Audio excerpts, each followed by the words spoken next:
GTA को नाममा 360 करोडको सम्झौता र लम्पसारवादी सोच अनि सांसद राजु बिष्ट र गोजोमोमो प्रमुख विमल गुरुङ। सांसद राजु बिष्ट र गोजोमोमो प्रमुख विमल गुरुङज्यू समक्ष सोझो प्रश्न। हाम्रो सम्मानीय राजु बिष्टज्यू र विमल दाजु, कस्तो फिल भइरहेछ हौ तपाईहरुलाई? यो देशको 1.5 करोड भारतीय गोर्खाहरूको भविष्य र एकमात्र सपना गोर्खाल्यान्डलाई 360 करोडमा बेच्दा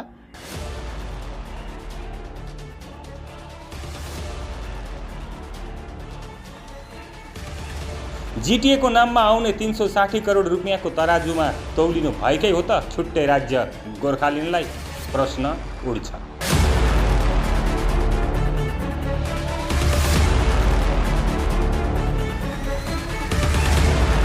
यो कस्तो लम्पसारवादी विचार गुरुङ लगायत राजु बिष्टज्यू? अलग राज्य गोर्खाल्यान्डको निम्ति ज्यान गुमाउने शहीदहरूप्रति यो विश्वासघात होइन र? गुरुङज्यू, तपाईँ नै होइन जीटीएलाई थुकेको थुकसँग परिभाषित गर्ने एकजना गोर्खाल्यान्डको पक्षमा बुलन्द आवाज बोल्ने नेता?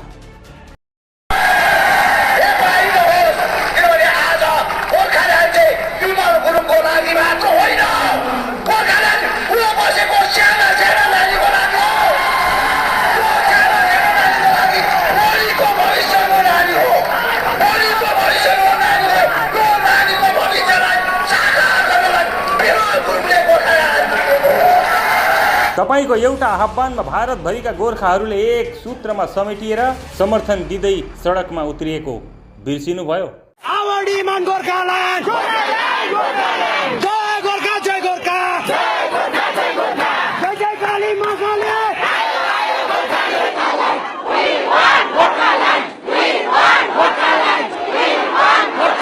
सम्पूर्ण भारतीय गोर्खाहरूको आफू स्वघोषित अभिभावक ठान्दै मञ्च थर्काउने, तर आसाममा बाढी पीडित आफ्नै दाजुभाइको बेहाल भएको स्थितिमा पनि खबरसम्म सोध्ने फुर्सद नहुने कस्तो अभिभावक हुनुहुन्छ त तपाईँ गुरुङज्यू?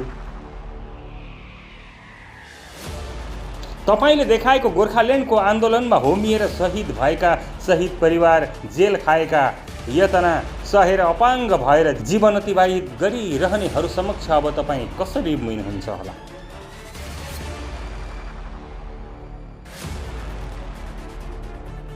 यो हामीले लगाएको प्रश्न होइन, हेर्नुहोस् यो भिडियो। 2017 का आन्दोलन तपाईसँगै तपाईको नेतृत्वमा लडेका हौं हामीले। आन्दोलन लड्दा लड्दै तपाईँ त खै कता जानुभयो, तर हामी चाहिँ जेलबन्दी भयौँ।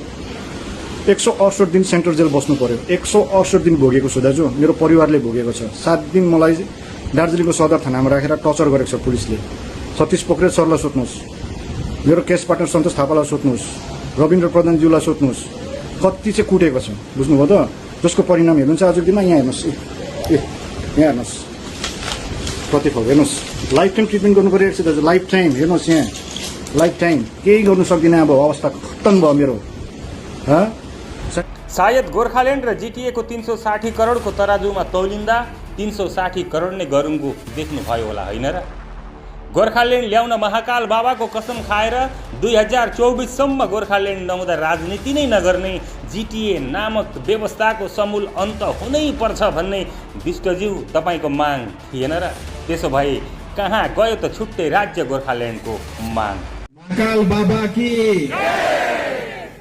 ल यो मन्दिरको प्राङ्गणमा म उपेर आज केही पनि झुट बोल्दिनँ। अच्छा, हमको सिखा रिया है। र म आज यो पनि बोल्दिनँ कि बीजेपीले केही पर्मानेन्ट पोलिटिकल सोल्युसन दिन्छ भनेर। वाह, क्या सीन है। म हजुरहरूलाई वादा गर्छु, गोर्खाल्यान्ड म अवश्य लिएर आउँछु। हुन त समय समयमा गोर्खाल्यान्डको मागलाई लिएर यहाँलाई सदनमा प्रखर भएको नदेखिएको पनि होइन, तर अहिले सञ्चार माध्यममा चर्चाको विषय बनेको 360 करोड रुपियाँको विषय र तपाईँको अडान आफैमा अन्यल सृजना गर्ने अनि तपाईँको राजनीतिक चतुराई सिद्ध गर्ने विषयवस्तु छर्लङ्ग भएको छैन र? राजु बिष्टज्यू, तपाईँले सुनिराख्नुहोस्, तपाईँले 360 करोड नदिँदा पहाडको जनता भोक हुँदैन, यो याद गर्नु। हामी ढेँडो सिस्नु खोले खाएर पनि हामी बाँच्छौँ। हामी जातिको लागि खडा भएको, जातिको लागि। तपाईँले त्यो 360 करोड पैसामा चाहिँ हामीलाई पहाडको जनतालाई चाहिँ लडाइँ नबनाउनुहोस्। भारतीय गोर्खाहरूको सपना जिटिएको 360 करोड रुपियाँ पटक्कै होइन। गोर्खाल्यान्डको निम्ति जीवन बलि चढाउने शहीदहरूको रगतको मूल्य पनि 360 करोड हुन सक्दैन, पटक्कै हुन सक्दैन र जति भने पनि हुनै नसक्ने विषय। शहीदको रगतले मागेको व्यवस्था भनेकै पहाड तराई डुवर्सलाई समेटेर बङ्गालको दासत्वबाट मुक्त हुने एकमात्र न्यायोचित मुद्दा नै हो छुट्टै राज्य गोर्खाल्यान्ड, जसले सर्वभारतीय पर्यायमा गोर्खाहरूको राष्ट्रिय चिन्हारीको सङ्कटलाई पुरा गर्न सक्षम हुनेछ। अब विवेचना तपाईँहरूको। यी आरोपहरू हामीले लगाएको पटक्कै होइन। सामाजिक सञ्जालमा उठिरहेका प्रश्नहरूको जवाब अब तपाईँहरूले कसरी दिनुहुन्छ यो तपाईँहरूको सन्मुखमा टड्कारो छ।